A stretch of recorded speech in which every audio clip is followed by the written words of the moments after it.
Le grand dialogue. Le grand dialogue de l'émission de débat du studio Tamani sur votre radio.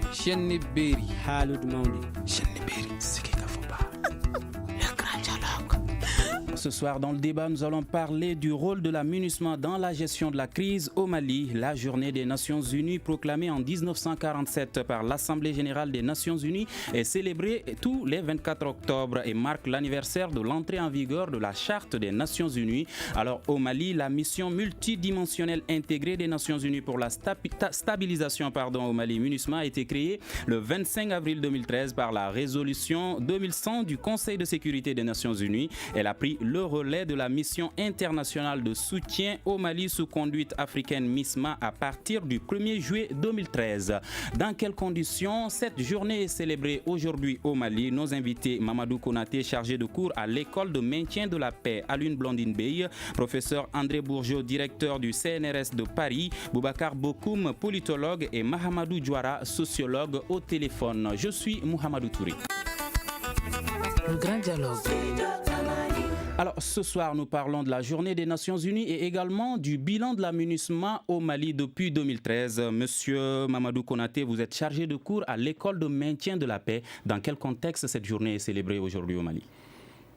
Dans un contexte politico-sécuritaire très fragile, beaucoup de défis sur le plan social. À peine si nous sentons qu'il y a une célébration en cours d'une telle date historique des Nations Unies. Mais écoutez, nous pensons que pour participer un peu à cette volonté de cohésion internationale, politique notamment, peut-être que l'État devrait faire mieux. Peut-être que le ministère des Affaires étrangères devrait organiser une sorte de porte ouverte sur les Nations Unies pour que les populations locales puissent comprendre davantage sur cette machine-là. Comment est-ce que elle fonctionne et pourquoi elle a été créée. D'accord. Et par ailleurs aussi, la MINUSMA gagnerait aussi à profiter de telles circonstances pour mieux expliquer sa mission ici au Mali. Je pense que cette journée doit être fériée pour les Nations Unies. Donc ça aurait pu être l'occasion de rentrer en contact avec les populations locales bamakoises pour parler de ses missions, ce qu'elle est en train de faire et ce qu'elle entend faire. Boubacar Bokoum, partagez-vous l'avis de M. Konaté? Non, je suis entièrement d'accord avec M. Konaté dans la mesure où vous comprendrez que ce soit du niveau de la MINUSMA et de l'État malien par rapport à cette crise, la communication elle est très médiocre. Donc du coup, vous avez souvent les populations qui disent mais est-ce que la MINUSMA a même sa raison d'être là?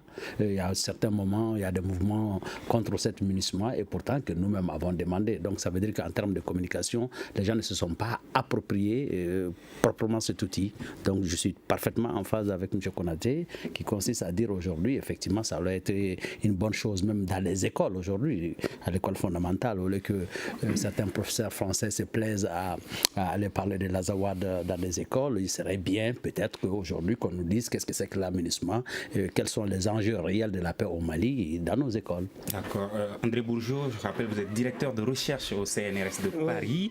Et petite rectification. Alors vous, partagez-vous ces avis par rapport à la célébration de cette journée des Nations Unies et son contexte? Oui, globalement, je partage les points de vue qui viennent d'être exprimés. Je pense que la MINUSMA a perdu l'occasion de créer une journée portes ouvertes. Je crois que ça aurait été une initiative particulièrement heureuse qui aurait permis aussi à cette institution internationale de préciser ses feuilles de route, parce que je crois qu'il y en a eu plusieurs, et ce qui aurait permis aussi aux populations maliennes de peut-être mieux comprendre quel est le rôle de la MINUSMA, puisque, me semble-t-il, si j'ai bonne mémoire, la MINUSMA a fait l'objet de critiques assez pertinentes et assez virulentes à son encontre.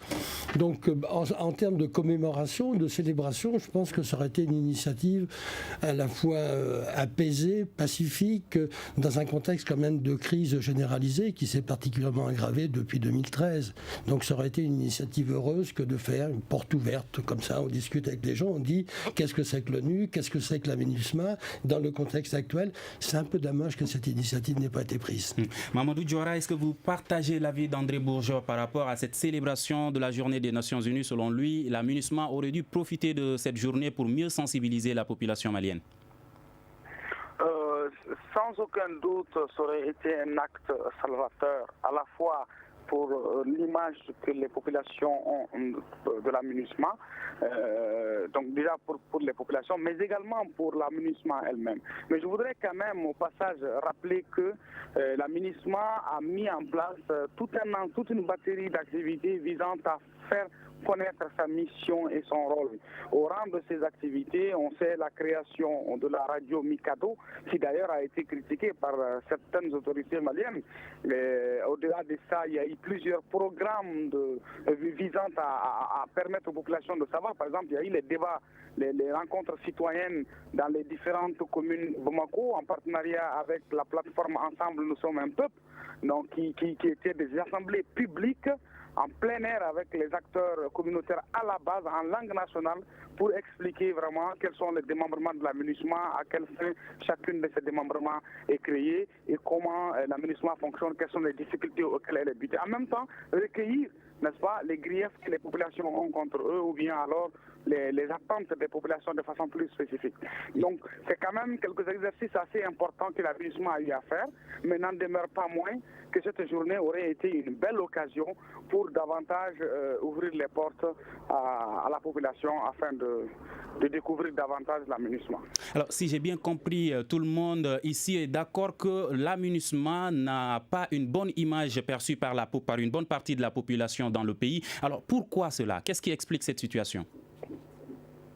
Alors, voyez-vous, la MINUSMA intervient au Mali dans un contexte extrêmement sensible, il faut le reconnaître.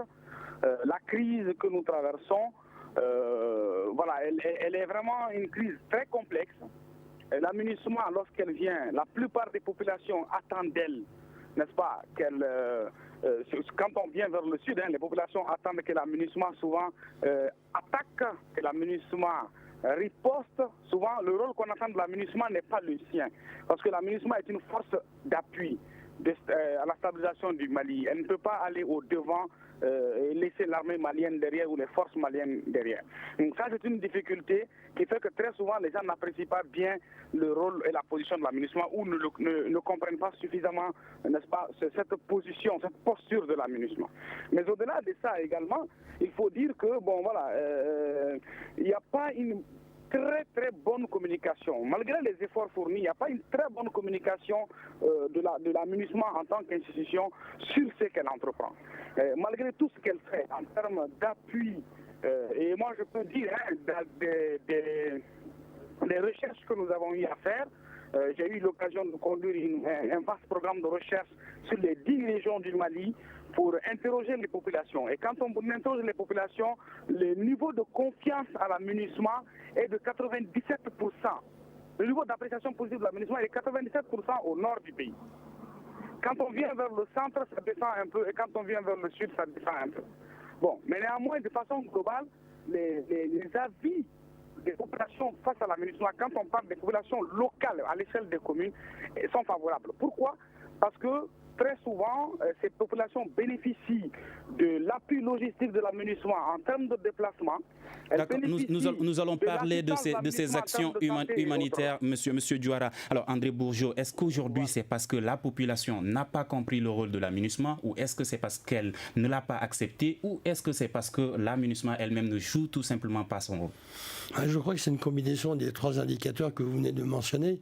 Je crois qu'il ne faut pas avoir une approche manichéenne du rôle de la MINUSMA, mais en tout état de cause, il y a quand même un déficit important de communication. Ce n'est pas par hasard que, à la faveur de décisions prises par cet organisme-là, il y a eu peut-être pas une levée de bouclier, mais une expression de mécontentement et qui faisait en sorte que, objectivement, ce mécontentement était justifié et que, par ailleurs, effectivement, la communication n'était pas très bonne.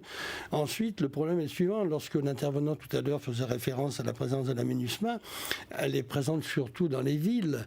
Mais les problèmes actuels, c'est surtout en brousse. C'est en brousse que se préparent les attentats. C'est en brousse que les groupes armés salafistes djihadistes se réfugient. C'est là qu'ils ont un impact. Alors donc se pose le problème, comment un organisme tel que la MINUSMA peut aussi se déplacer d'une manière assez régulière en brousse pour essayer d'éradiquer ce genre de problème.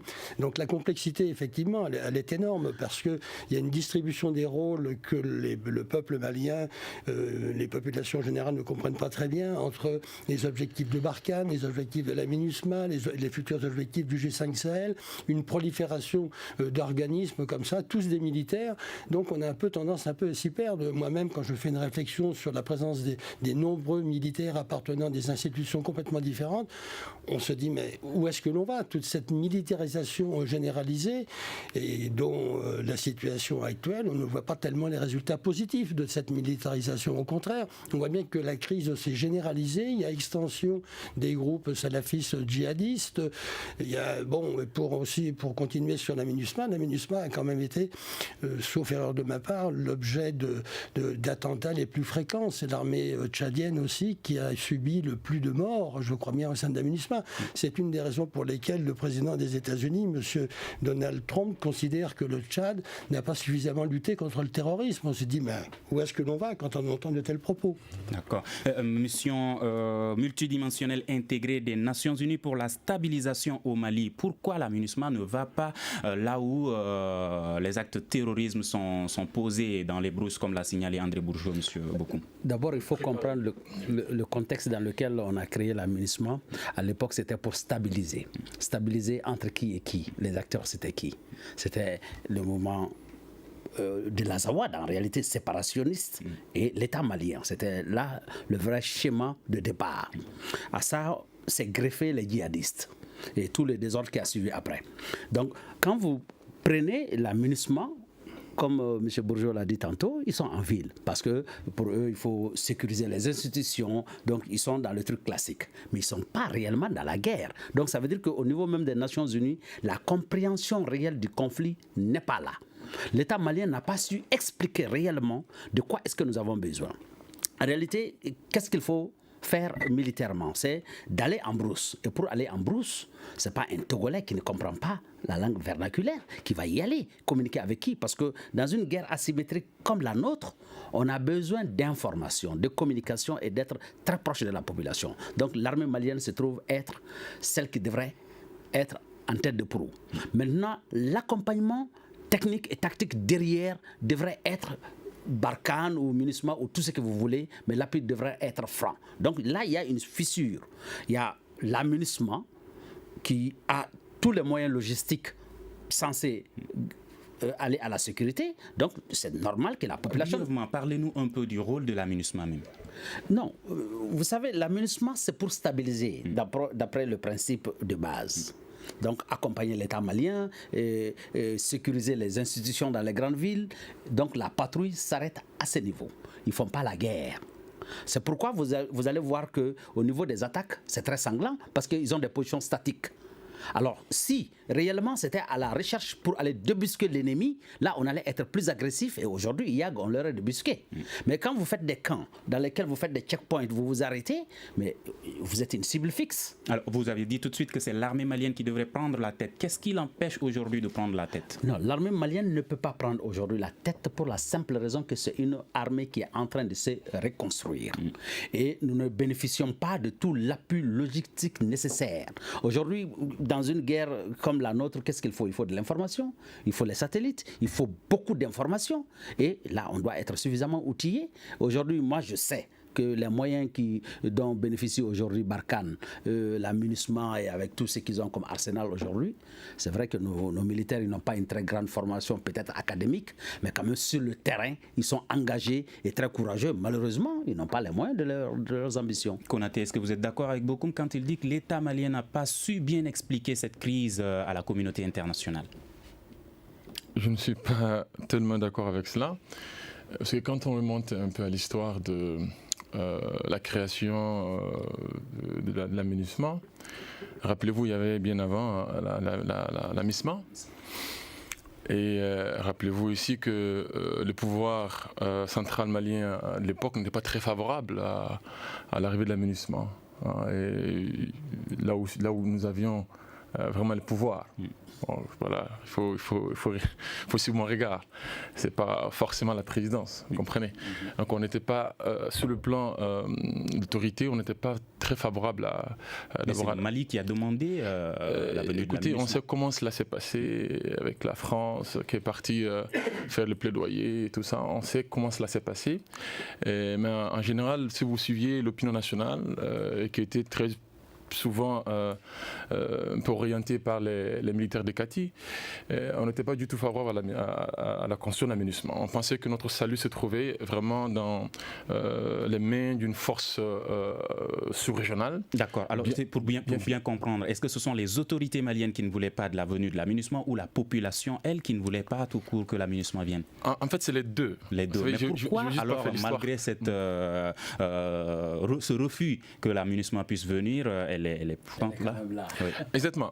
Écoutez, il y avait la pression internationale et il y avait un vrai problème de financement, mais aussi un vrai problème de renfort logistique, qui était aussi lié quelque part à la volonté politique de certains chefs d'État de la sous-région, qui étaient beaucoup plus sensibles, et je comprends ça, à des intérêts qu'ils avaient avec certains de nos partenaires.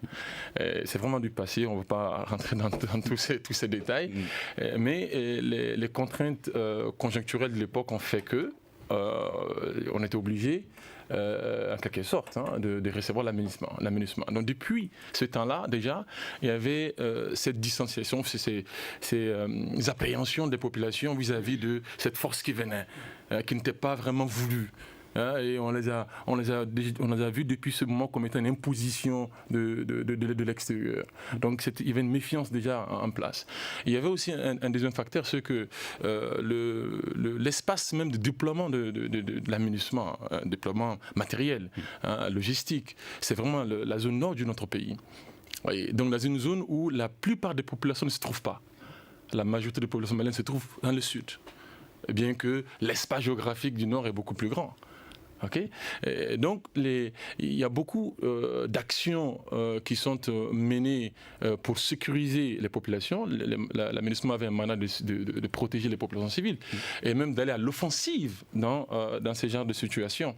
Et donc ces actions-là se faisaient beaucoup plus naturellement dans le nord que dans le sud. D'accord. Mamadou Diawara, avant de vous donner la parole, André Bourgeot, comment peut-on expliquer cette situation? Les autorités maliennes, la population ne voulait pas que la MINUSMA soit là, selon M. Konaté, tout de suite, mais pourtant elle est là depuis plusieurs années. Sauf erreur de ma part, je n'ai pas l'impression que les populations ont été consultées. C'est une décision d'ordre politique qui a été faite. Il était normal que l'État a son autonomie de décision politique, ce qui est un petit peu regrettable. D'accord, la population n'a pas été consultée, mais les autorités elles-mêmes qui n'étaient pas également d'accord, pourtant la MINUSMA est là. Est-ce que cela veut dire qu'ils n'ont pas le contrôle? Elles n'ont pas le contrôle, les autorités. En tout cas, c'est une décision qui a été prise. Il y a eu un débat aussi. Je peux expliquer quelque chose? C'est une décision qui a été prise au niveau du Conseil de sécurité. Non, le point sur lequel je voulais insister, c'est qu'on ne peut pas recourir aux populations dans la décision qui a été prise par l'État malien et par le Conseil de sécurité de l'ONU. Les populations ont été mises devant le fait accompli, d'une part. D'autre part, ça repose le problème du fonctionnement des institutions maliennes. Il est un peu quand même regrettable qu'il n'y ait pas eu de discussion au sein de l'Assemblée nationale. L'Assemblée nationale, elle est composée de députés. Les députés sont des représentants du peuple. Ça aurait pu faire l'objet justement de solliciter, de débats au sein de l'Assemblée nationale avec des partis d'opposition, les partis au pouvoir, etc. Et là, on aurait eu peut-être quelque chose, un éclairage un peu différent émanant justement de cette Assemblée nationale qui fonctionne pas toujours quand il le faut. Si je prends pour exemple les accords de paix, les accords dits d'Alger, ils n'ont jamais été discutés au sein de l'Assemblée nationale. Donc il y a manifestement un déficit de fonctionnement démocratique des institutions maliennes. En conséquence, effectivement, après, chacun se fait une image de ce que sont ces institutions et ces organismes-là, et souvent, c'est souvent à côté, parce qu'effectivement, personne ne crée les conditions de l'explication et de la communication. Donc nécessairement, ça crée un malaise, ça crée de la division, et ça fait en sorte qu'on est dans la situation actuelle. D'accord. Vous voulez expliquer quelque chose? Je voulais juste dire qu'à cette époque-là, en parlant de 2013. Il y avait une sorte de bicéphalisme à la tête de l'État malien et qui n'a pas toujours été heureux. Il y avait vraiment une sorte de dissonance entre les deux les responsables de l'époque. Mamadou Diawara, M. Bourgeot a insisté sur le déficit de communication. Comment peut-on expliquer qu'une organisation mondiale d'une telle ampleur qui aujourd'hui, avec toute cette expérience, c'est pas la première mission de maintien de la paix, n'arrive pas à bien communiquer? Est-ce que c'est compréhensible? Alors, permettez-moi, avant de répondre à ça, de clarifier un certain nombre de points. Premièrement, la MINUSMA n'est pas venue ici sans l'accord de l'État du Mali. Oui, c'est vrai que la MINUSMA, avant que ça ne soit formulé sous forme de MINUSMA, quand on voulait envoyer des militaires de la CEDEAO pour sécuriser les institutions de la République, le capitaine Sanogo et ses hommes étaient défavorables à cela. Il y a eu aussi une partie de la société civile et de la classe politique qui était défavorable à cela. Mais après, il faut rappeler que c'est le président Djongouda Traoré qui a lancé un appel pour demander de venir au secours du Mali, et appel, n'est-ce pas, qui est passé par les Nations Unies pour autoriser la France à envoyer l'opération Serval, et ensuite la CEDEAO a envoyé la MINUSMA. Ensuite, les Nations Unies se sont organisées pour diluer la MINUSMA dans la MINUSMA. Donc c'est effectivement à la demande de l'État du Mali que cela a été fait. Ça, c'est un premier élément. Un second élément, c'est que quand on parle du fait que la MINUSMA est dans les villes, non, c'est pas effectif. Rappelez-vous, la MINUSMA est la mission la plus meurtrière de l'histoire des Nations Unies. Donc pourquoi? Parce qu'effectivement, les hommes de la MINUSMA sont au contact des groupes djihadistes. Leur mandat ne les positionne pas en guerriers de premier front, mais ils participent à la sécurisation et ils sont au contact. D'ailleurs, ils tombent au champ de bataille. Maintenant, pour revenir à la question que vous aviez posée, pourquoi est-ce que la MINUSMA aujourd'hui n'arrive pas à bien communiquer? Bon, je pense que en tant que mission, on a vu que la MINUSMA avait beaucoup d'autres difficultés.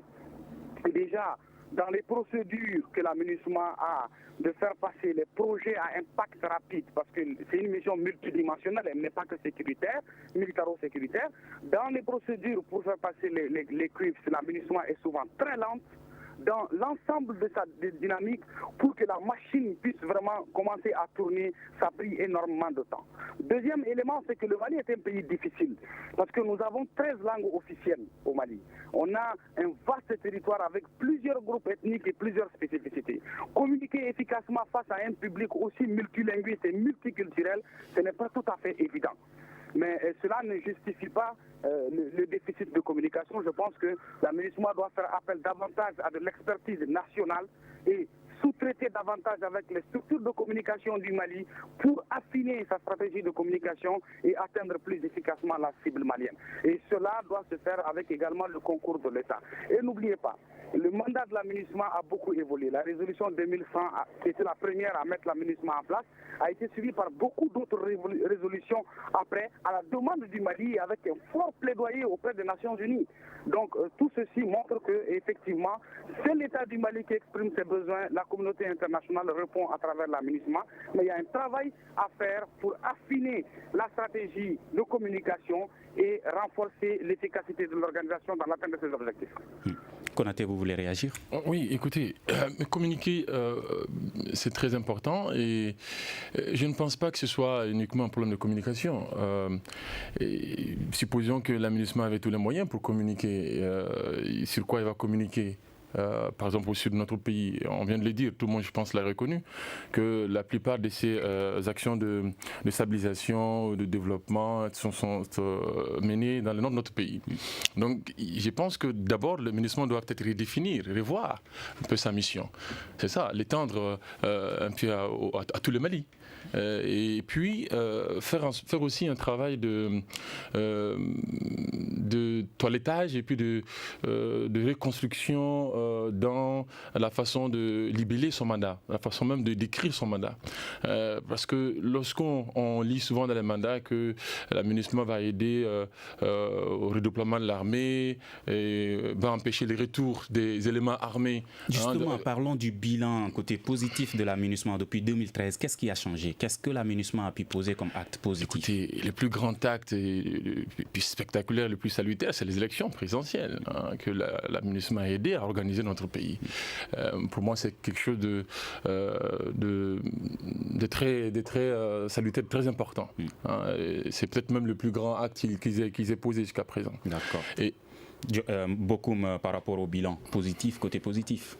Non, bon, tu sais, le bilan, il est très, très mitigé parce qu'aujourd'hui, qu'est-ce que nous, on avait pensé quand l'aménagement arrivait? On va aller étape par étape avant de parler du bilan côté négatif. Est-ce que côté positif, vous avez perçu quelque chose? Bon, côté positif, il n'y en a pas beaucoup parce que, comme l'a dit tout à l'heure M. Konaté, il y a les élections qui ont été organisées. Ensuite, globalement, leur présence est là. Peut-être que ça peut dissuader, ne serait-ce que de façon visuelle. On peut avoir un semblant de sécurité virtuelle, ça peut rassurer. Mais au-delà de ça, je ne vois pas d'action réellement qui me rassure que la guerre est terminée. Vous dites que vous n'avez pas terminé, M. Konaté. Je parlais de l'acte le plus important, mais il ne faut pas oublier, il n'y a pas longtemps, en 2015, il y a aussi tout l'accompagnement, toute l'assistance et tous les bons offices qu'ils ont joués dans le processus de conclusion des accords de Bamako, des accords d'Alger. C'est important. Et il ne faut pas oublier aussi les élections dernières. Toutes les élections depuis 2013 d'ailleurs. Sur le plan logistique et même sécuritaire, la MINUSMA a apporté énormément à l'État malien. Que ce soit dans le transport de matériel électoraux, que ce soit même dans l'appui sécuritaire, physiquement, de certains bureaux de vote ou centres de vote, ou l'acheminement de certains documents électoraux. Donc il y a quand même, il ne faut pas le nier, il y a des apports très positifs que l'aménagement a posés. C'est là où nous, les populations, nous y compris, attendions l'aménagement le plus. C'est sur le plan sécuritaire. André Bourgeot, vous, votre point de vue sur le bilan côté positif? Globalement, je souscris à ce qui vient d'être dit, en apportant quand même une nuance. Tous les États, la communauté internationale, etc., se sont donné les moyens de faire en sorte que les élections se tiennent. Ça ne veut pas pour autant dire que des élections réussies ou partiellement réussies ont débouché sur des situations politiques où il y a eu sécurité, en aucun cas. Donc moi je m'interroge toujours sur le fait que les puissances extérieures, je dis bien c'est surtout les puissances extérieures qui se donnent les moyens de dire il faut des élections. Je m'excuse, mais le fonctionnement d'un État ne passe pas nécessairement par le résultat des élections, d'autant qu'on croit savoir quand même de temps en temps que les élections se tiennent dans des conditions plus ou moins douteuses et plutôt plus que moins. Donc c'est pas des manières de résoudre la crise, c'est-à-dire que c'est de l'affichage politique qui est instrumentalisé par les pays occidentaux en disant voilà, nous on a fait telle et telle chose, on a rétabli un semblant de démocratie. Je dis bien un semblant de démocratie parce que sur le fond je ne vois pas où sont les pratiques démocratiques. D'accord. On me signale que M. Diouara tout de suite n'est plus disponible, problème de réseau. Avant qu'il ne soit avec nous, M. Bokoum, vous disiez tout de suite que le bilan est mitigé. Qu'est-ce qui s'est passé? Non, je disais que le bilan était mitigé au-delà du fait que M. Konaté a parlé des différents aspects positifs qui consistaient à stabiliser, et je dis c'est virtuel, comme l'a dit M. Bourgeot tout tantôt. Nous attendons plus que ça de l'aménagement. Aujourd'hui, au lieu qu'on nous dise... parce qu'en fait, il faut aller même à l'origine même de notre démocratie. Est-ce que ce n'est pas une démocratie qui est mal tombée et qu'on nous a même quelque part imposée et nous n'avons rien compris de ce que c'est que la démocratie? C'est ce qui fait qu'aujourd'hui, nous avons du mal même à appliquer cette démocratie que nous avons tant prônée. Donc, du coup, dans l'application... Oui, dans cette démocratie, nous nous disons démocrates, mais est-ce que nous avons compris même les fondamentaux de cette démocratie? En 91, quand on nous a dit que c'était une révolution, je dis très souvent que c'était plutôt une insurrection populaire qui a été récupérée par quelques opportunistes qui, après, ont porté le chapeau de démocrates. Et voilà là où ça nous amène aujourd'hui. C'est les conséquences de cette démocratie mal gérée qui nous a amenés à la crise de 2012. Donc c'est la mauvaise gouvernance et tout ce qui va avec. Ce sont ces fléaux qui nous ont amenés à cette catastrophe. Donc il faut le comprendre. Aujourd'hui, quand nous essayons de reconstruire, ça veut dire qu'il faut reconstruire même les fondements de notre société. D'accord. Et la MINUSMA qui est venue pour nous aider, pour pouvoir stabiliser, aujourd'hui, vous pensez que son bilan est mitigé? C'est mitigé parce que la crise, fondamentalement, elle était sécuritaire. Et aujourd'hui, nous n'en sommes pas encore totalement sortis. Donc, les clés que les institutions soient stables entre guillemets, parce que c'est les institutions. On a créé un État, l'État est là, on a fait des élections, tout est là, mais est-ce que la fonctionnalité est là? Nous avons besoin d'un État qui est fort, qui est souverain, qui peut s'afficher sur l'ensemble du territoire national. Aujourd'hui, nous avons du mal à assumer notre souveraineté et à gouverner comme cela se doit dans les règles démocratiques. Donc je pense que la MINUSMA, c'est là où nous l'attendons, que les Occidentaux qui ont les moyens de changer les gouvernants à tour de vis puissent mettre les moyens adéquats pour nous orienter vers une porte de sortie digne de ce nom. Et ça, souvent nous sommes en porte-à-faux avec un esprit un peu nationaliste qui pose problème. Parce que M. Konaté l'a dit tantôt, quand les gens refusaient, c'est parce qu'il y avait cet orgueil, cette fierté, quand bien même nous savions qu'en son temps, nous n'avions pas une armée capable de faire face, encore moins la CEDEAO, le Nigeria, personne ne pouvait en réalité. Donc nous avons été plombés par le système des Nations Unies qui a toute l'armada, mais qui n'a pas le concept de développement.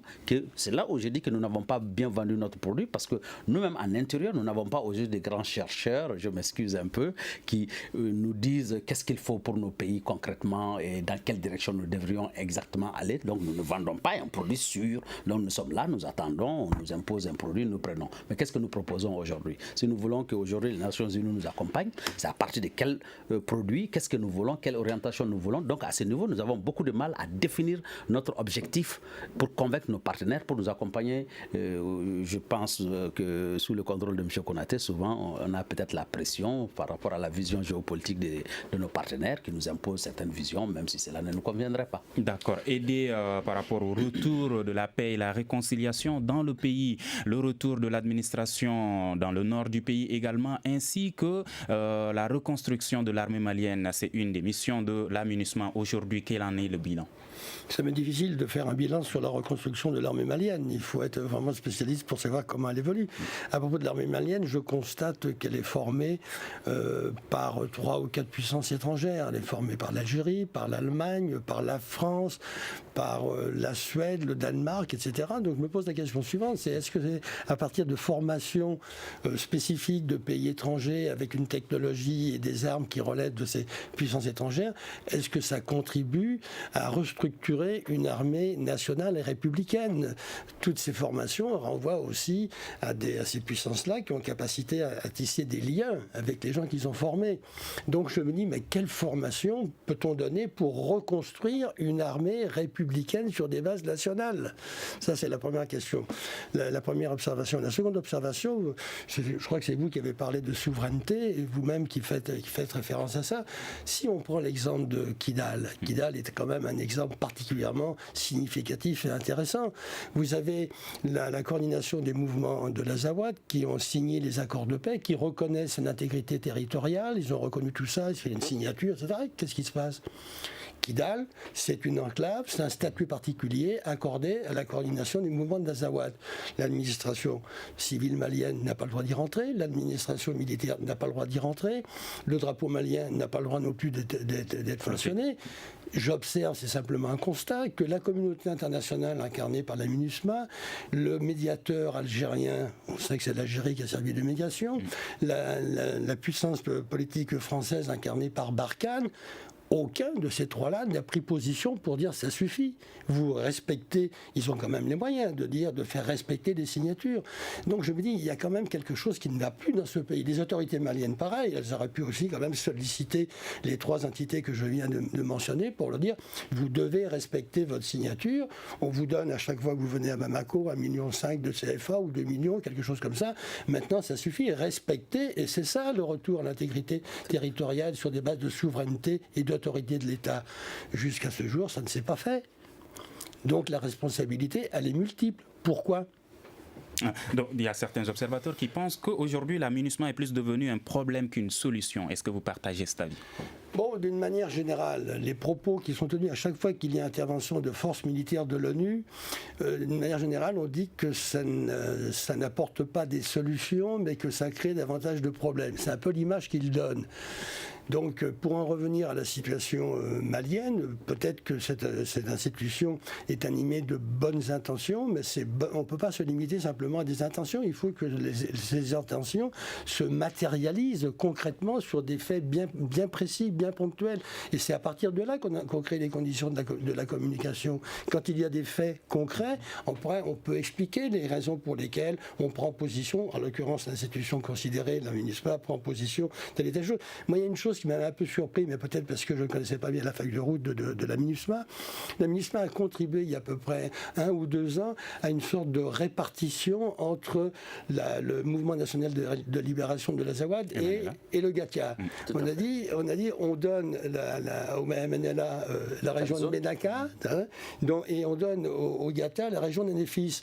Je me suis dit, mais attends, comment on peut faire ce genre de choses-là? Parce que c'est mettre en place de nouvelles territorialités que l'on accorde à des groupes armés qui remettent, dont certains d'entre eux, en l'occurrence le mouvement national de libération de l'Azawad, remet en cause l'intégrité du territoire national, puisque leurs visées sont indépendantistes.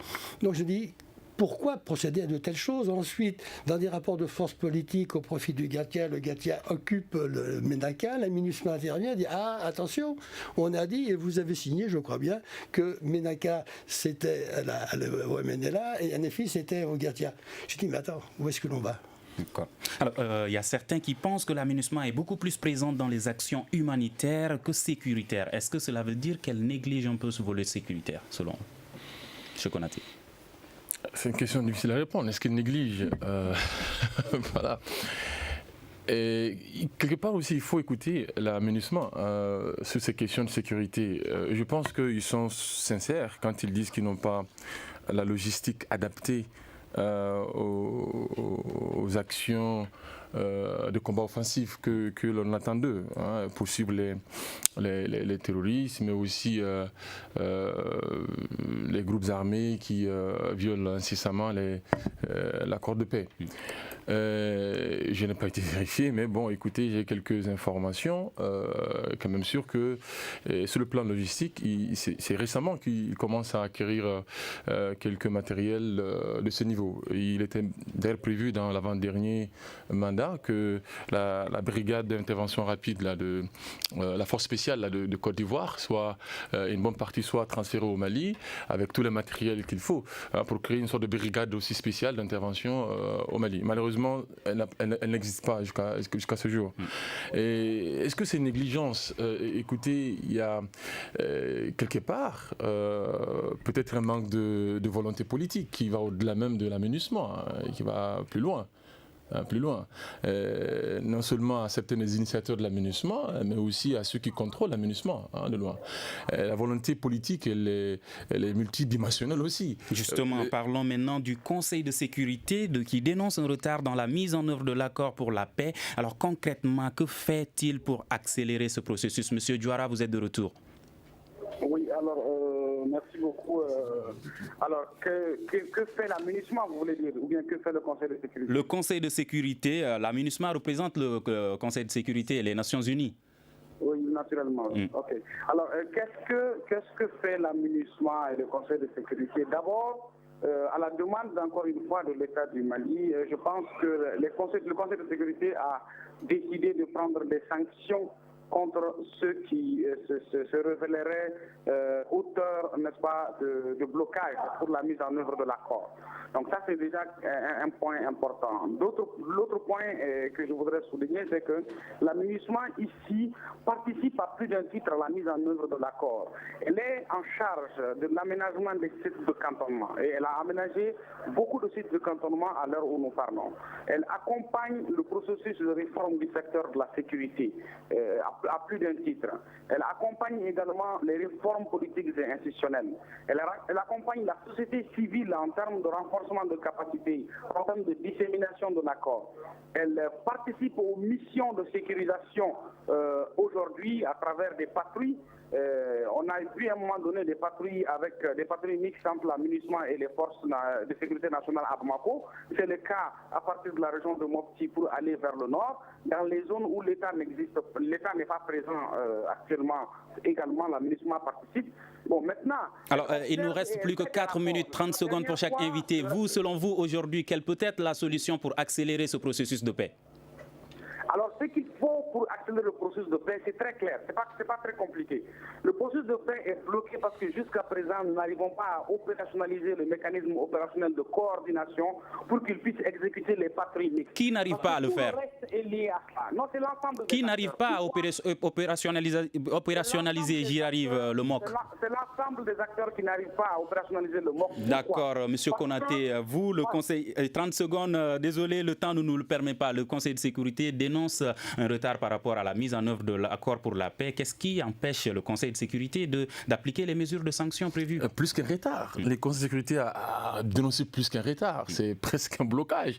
En des termes très plats, c'est un blocage. Voilà, diplomatique, on parle de retard grave, tout ça. Alors, ne sait-on pas où se situe ce blocage? Mais oui, et puis ils l'ont situé. C'est vraiment alors, qu'est-ce qui empêche de prendre des mesures de sanctions? C'est parce que c'est complexe. Moi, je suis, contrairement à ce que votre interlocuteur a dit, la solution est extrêmement compliquée. D'accord, merci. 30 secondes à chaque invité. Monsieur Bokoum, votre avis par rapport à cette question? Je pense que c'est les Nations Unies le problème. Le blocage, c'est les Nations Unies. Parce qu'en réalité, l'État malien n'a pas les moyens aujourd'hui d'organiser le MOC. Nous n'avons pas les moyens de cantonner réellement. Et c'est les Nations Unies qui ont... mais justement, tout ça, c'est les Nations Unies qui ont les moyens. Et quand on parle de sanctions, on va sanctionner qui? Un IAG qui n'a pas de compte bancaire, on va les sanctionner comment? En gelant quoi? Il faut aller les traquer, il faut donner les moyens. Donc vous pensez que c'est IAG qui bloque le processus? Non, je ne dis pas que c'est IAG. C'est-à-dire que ce soit... parce qu'en réalité, on est en train de mettre l'État à un niveau très bas par rapport à des gens qui sont soit djihadistes ou à des gens qui ont des velléités séparatistes. D'accord. Donc il faut que ce soit un État qui soit considéré comme tel et que l'État malien ait une certaine ascendance sur ce Monsieur Bourgeois. Très rapidement, l'approche institutionnelle, elle est incontournable. Bien sûr qu'il la faut, mais je ne vois pas comment le contenu des accords de paix pourrait être appliqué s'il n'y a pas un grand mouvement populaire qui le soutient. Or, le problème, il est là, c'est qu'il n'y a pas de mouvement populaire qui soutient les accords de paix. Et donc, on est dans cette situation actuelle, c'est qu'effectivement, c'est des dérives systématiques et d'où la complexité des choses. Encore une fois, si la population n'intervient pas en tant que telle, je ne vois pas comment on va pouvoir appliquer les accords de paix. D'accord, merci et bonne fête aux Nations Unies. Et c'est ce qui met fin à cette édition réalisée par Moumine Sendebou à la mise en onde de Feli Dambélé, Seydumbo, régie vidéo assurée par Nouhoum Djire. Je suis Mohamedou Touré à la présentation. Nos invités étaient Mamadou Konaté, chargé de cours à l'école de maintien de la paix, professeur André Bourgeot, directeur de recherche au CNRS de Paris, Boubacar Bokoum, politologue, et Mahamadou Diouara, sociologue. Nous nous retrouverons demain pour un prochain numéro. Merci. Le grand dialogue. Le grand dialogue de l'émission de débat du studio Tamani sur votre radio.